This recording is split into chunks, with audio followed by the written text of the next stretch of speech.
Il était une fois, dans une petite ville tranquille, un homme qui réalisait enfin son rêve. Ouvrir un magasin de chaussures. Depuis des années, il économisait, dessinait des modèles, parlait de son projet à qui voulait bien l'écouter. Et un beau matin, les portes de sa boutique s'ouvrirent enfin. L'odeur du cuir neuf embaumait l'air, les étagères brillaient sous les lumières toutes neuves, et dans la vitrine, une grande pancarte annonçait fièrement « Chez Marco, la chaussure qui marche toute seule ». Le slogan était censé être drôle, un petit jeu de mots pour attirer les curieux.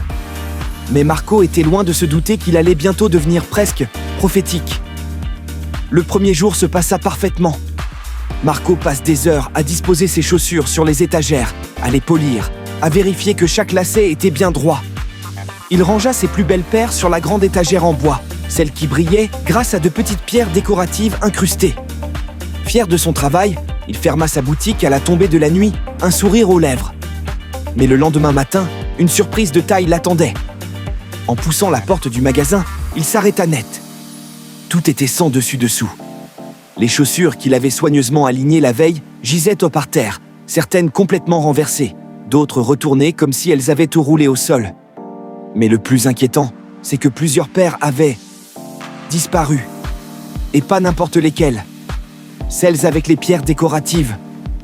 Mais qu'est-ce que c'est que ça ? S'écria Marco, la bouche grande ouverte. Il fit le tour du magasin en vitesse. Aucune trace d'effraction. La serrure intacte, les vitres parfaitement en place, rien ne semblait avoir été forcé. Seulement des chaussures éparpillées et absentes. Très vite, les clients du quartier commencèrent à se moquer gentiment. « Hé Marco !» lança Monsieur Dudu, le vieux cordonnier du coin. « T'avais pas dit que tes chaussures marchaient toutes seules ? Eh ben voilà, elles sont parties !» Tout le monde éclata de rire, sauf Marco. « Très drôle !» répondit-il d'un ton sec. Mais dans sa tête, une idée étrange s'imposait. Et si ce n'était pas une blague ? La nuit suivante, décidé à en avoir le cœur net, Marco apporta une chaise pliante, une lampe torche et un grand thermos de café. Il allait surveiller son magasin. Les heures passèrent lentement. Minuit. 1h du matin. Rien. Marco commençait à piquer du nez. Et soudain, un bruit sec retentit. Clac ! Il ouvrit grand les yeux. L'étagère tremblait légèrement.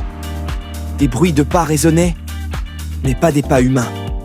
Plutôt des petits tap-tap-tap, rapides, légers. Il braqua sa lampe. Et ce qu'il vit lui glaça le sang. Une chaussure, toute seule, venait de descendre de l'étagère. Elle sautille, avance par petits bonds, comme une grenouille maladroite. Marco n'en croyait pas ses yeux. « Non mais... je rêve !» La chaussure sembla l'entendre. Elle s'arrêta net, figée comme une statue. Puis, doucement, elle repartit, suivie d'une deuxième chaussure, puis d'une troisième. En quelques secondes, toute une file de chaussures avançait vers la porte arrière du magasin. Elles marchaient toutes seules, parfaitement alignées, comme une troupe de petits soldats. Marco se leva brusquement et voulut les suivre. Mais dans sa précipitation, il se prit le pied dans une botte tombée au sol et s'écroula lourdement. Quand il se releva, haletant, les chaussures avaient disparu. Le lendemain matin, il appela son amie Julie, journaliste dans le journal local. « Tu ne vas pas me croire !» dit-il d'une voix tremblante. « Mais mes chaussures, elles bougent toutes seules !» Julie éclata de rire. « Tu es fatigué, Marco. Bois un peu moins de café. »« Non, je t'assure. Viens ce soir. Tu verras de tes propres yeux. » Intriguée et amusée par l'idée d'un article sensationnel, Julie accepta. La nuit suivante, ils installèrent un piège.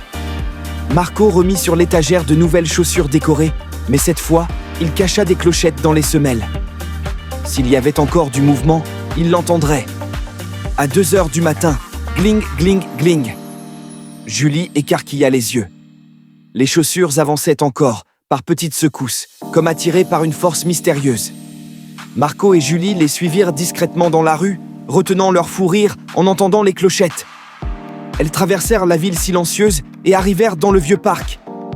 Et là, un spectacle incroyable les attendait. Toutes les chaussures disparues s'étaient rassemblées autour de la grande statue au centre du parc. Elle dansait. Oui, elle dansait vraiment. Les baskets faisaient des mouvements de hip-hop. Les escarpins claquaient leurs talons comme dans un flamenco. Les bottes tapaient lourdement le sol en rythme. Julie n'en pouvait plus de rire. Ton magasin est devenu une discothèque pour chaussures. Soudain, un vieil homme sortit de l'ombre. C'était le gardien du parc. Vous les avez trouvés, dit-il d'un ton calme. Mais qu'est-ce qui se passe ici? Demanda Marco, les yeux ronds. La statue, répondit le vieil homme. Elle est enchantée depuis des siècles. Tout objet posé à proximité prend vie la nuit. Ton magasin est juste à côté. Voilà pourquoi tes chaussures s'animent et viennent danser ici. Marco resta bouche bée. Mais alors, je ne pourrai jamais vendre mes chaussures. Elles disparaîtront toutes les nuits. Julie posa une main sur son épaule et dit en souriant. Au contraire, Marco. C'est une chance incroyable. Fais de ton magasin une attraction. Vends des chaussures le jour. Et la nuit, organise le spectacle des chaussures dansantes. Les gens viendront de partout. Et elle avait raison. Très vite, le petit magasin devint célèbre. La journée, Marco vendait ses chaussures comme tout commerçant. Mais la nuit, les gens se rassemblèrent dans le parc pour voir le spectacle magique. On venait de toute la région pour admirer les bottes qui faisaient du rock, les sandales qui se déhanchaient comme des danseuses de salsa, et les pantoufles qui improvisaient des chorégraphies comiques. Marco, lui, riait chaque soir aux éclats. Son slogan, « La chaussure qui marche toute seule », n'avait jamais été aussi vrai. Et surtout, il n'eut plus jamais peur que ses chaussures disparaissent. Car désormais, elles revenaient toujours au matin, fatiguées de leur nuit de danse, mais prêtes à retrouver leur place sur les étagères.